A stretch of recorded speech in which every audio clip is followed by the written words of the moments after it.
Assalamualaikum warahmatullahi wabarakatuh. Hao. Hari ini pertemuan kedua kita. Sebelumnya kita ngebahas tentang puluhan, ratusan, ribuan, puluhan ribu, ratusan ribu, jutaan.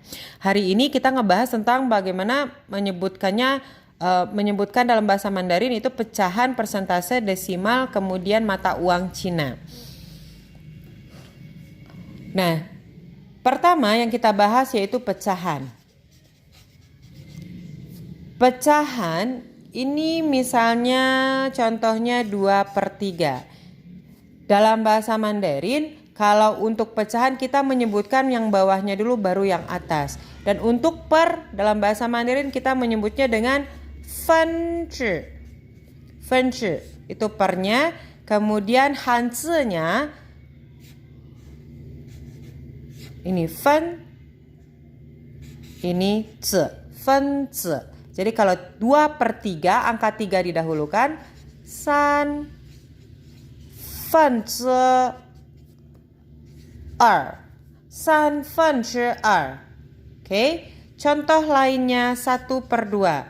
1/2 angka 2 dinaikkan berarti er fenzi i. Contoh lainnya 11/13. 13分之13分之11.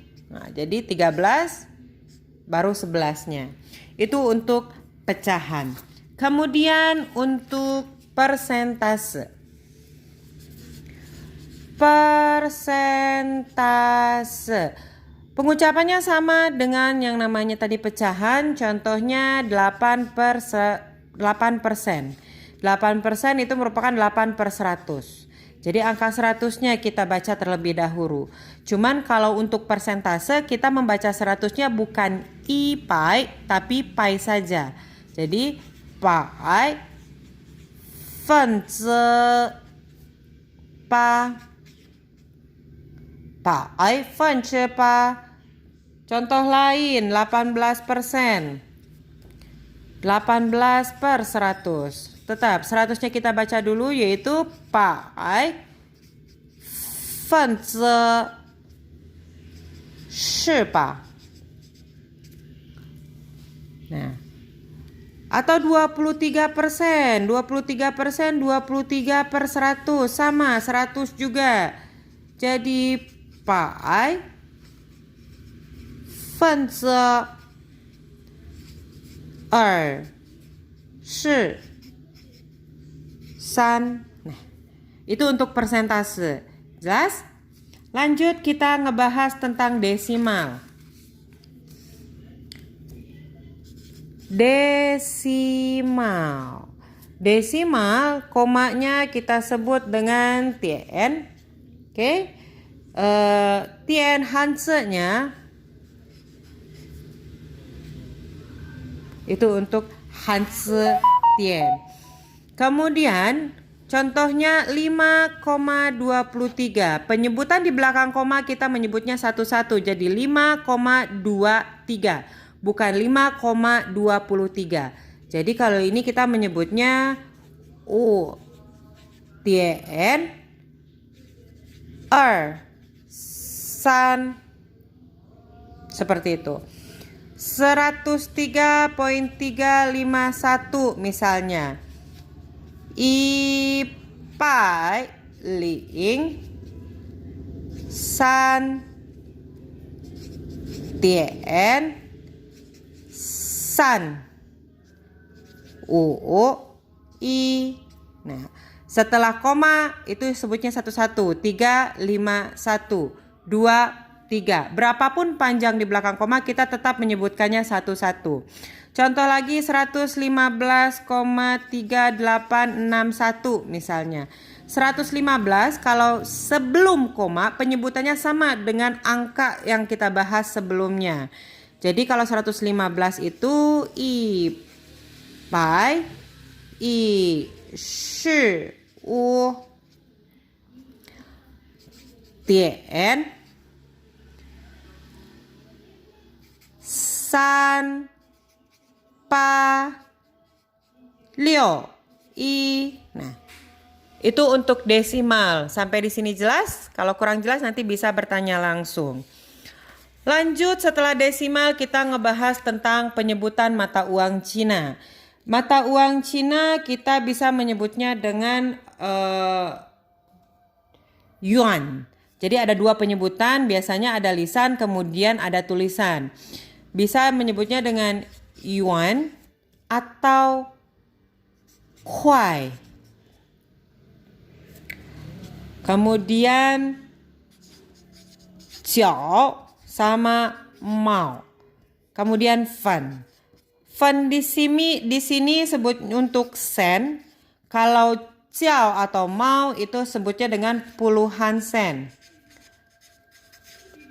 Yuan atau kuai biasanya sebutkan dolar.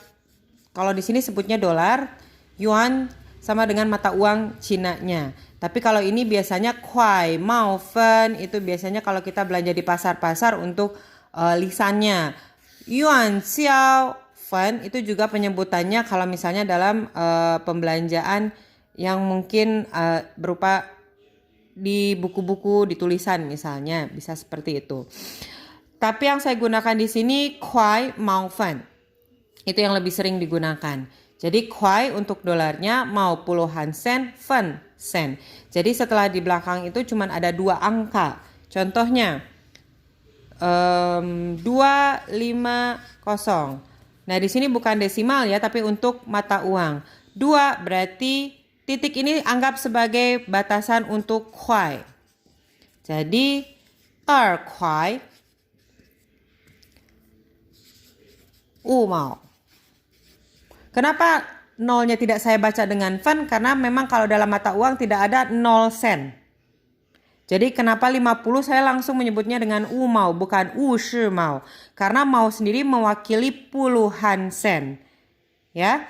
Jadi kalau misalnya untuk 50 kita menyebutnya mau, bukan shi mau. Mau. Jadi 0 di sini bukan milik fan. Jadi kalau misalnya kita jabarkan di sini mau, kemudian di sini fan. Berhubung untuk fan-nya adalah 0, maka tidak disebutkan. Jadi cukup dengan menyebutkannya umau atau 50 sen.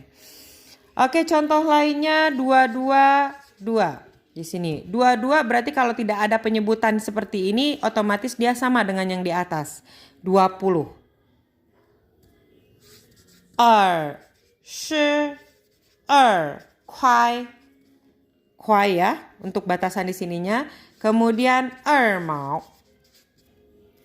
Seperti itu. 2是2块2毛. Contoh lainnya 1363.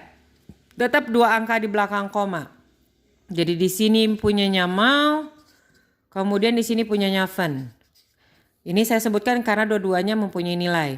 103 itu sama penyebutannya dengan angka yang sebelumnya yaitu i pai ling san kuai. Nah, anggap di sini kalau misalnya dalam desimal ini kita menyebutnya tien, tapi kalau misalnya untuk mata uang kita menyebutnya dengan kuai untuk mempermudah kalian sebenarnya.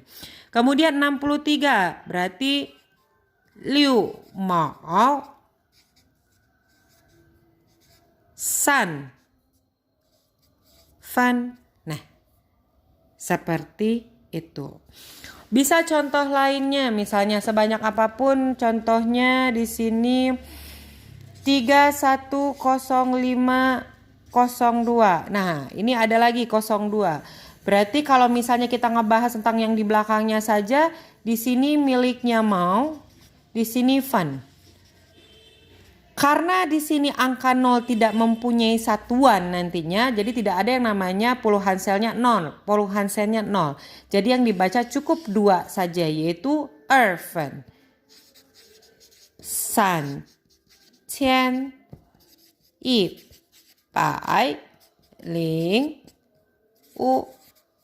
块2 fan. Nah, itu untuk mata uang. Jadi kalau misalnya dijelaskan lagi, kalau kalian ingin memudahkan nantinya, di sini untuk pembacaannya kalau untuk desimal kita menyebutnya dengan tien. Tapi kalau untuk mata uang, anggap ini sebagai batasan kuainya. Dan di belakangnya itu untuk mau dan fen. Oke. Contoh lainnya. 60215 1234 titik 10 saja. Tetap hitungannya 4 angka dari belakang 1 2 3 4. Ingat 4 angka di belakang bukan dihitung dari sini tapi dari 5-nya. Jadi kita menyebutnya di sini Liu Wan. Karena di sini cie-nya angkanya 0 jadi kita menyebutnya dengan ling. Pai I Shi Wu Kuai Mau I Mau. Itu untuk mata uang. Sampai di sini jelas? Oke. Kemudian penyebutan untuk nomor telepon, plat mobil, dan angka-angka kayak misalnya nomor rumah itu biasanya ada perbedaan. Contohnya kalau nomor telepon 081123499065. Perbedaannya terletak pada angka 1. Angka 1 untuk penyebutan nomor telepon kita menyebutnya dengan yao. Jadi kalau nyebutnya satu-satu ling pa yao yao er san se jiu ling liu wu. Jadi penyebutannya satu-satu, yang berubah di sini adalah penyebutan angka satunya. Untuk angka 1 penyebutan nomor telepon, plat mobil itu kita menyebutnya dengan yao. Jadi ling pa yao yao er san se jiu ling liu wu. Nah, itu untuk penyebutan nomor telepon. Jadi kalau untuk hari ini kita ngebahasnya sedikit saja biar agak sedikit nyambung dengan yang sebelumnya. Itu kita ngebahas tentang pecahan, kemudian persentase, desimal, kemudian penyebutan untuk mata uang dan nomor telepon plat mobil. Sebenarnya kalau misalnya kalau ada nanti misalnya kalian biasanya lebih suka mencari di Google, ada penyebutan dengan sebutan liang. Liang ini sendiri sama dengan Jadi kalau misalnya nanti kalian mau menyebutkan angka di sini misalnya $2. $2.50 misalnya. Jadi kalian bisa menyebutnya kuai mau atau liang kuai mau. Yang itu maksudnya sama ada liang. Cuman penyebutan liang tidak bisa dipergunakan untuk tingkatan. Misalnya kakak laki-laki yang pertama ti i ke cie itu tidak bisa disebutkan dengan ti liang ke cie atau ti ke cie tidak bisa disebutkan dengan ti liang ke cie. Jadi kalau untuk urutan tidak bisa disebutkan dengan liang. Jadi kalau misalnya menunjukkan 1 2 3 i san bukan i liang san. Oke, sampai di sini jelas. Kalau misalnya kurang jelas boleh ditanyakan langsung melalui WA group nantinya. Oke, terima kasih. Assalamualaikum warahmatullahi wabarakatuh.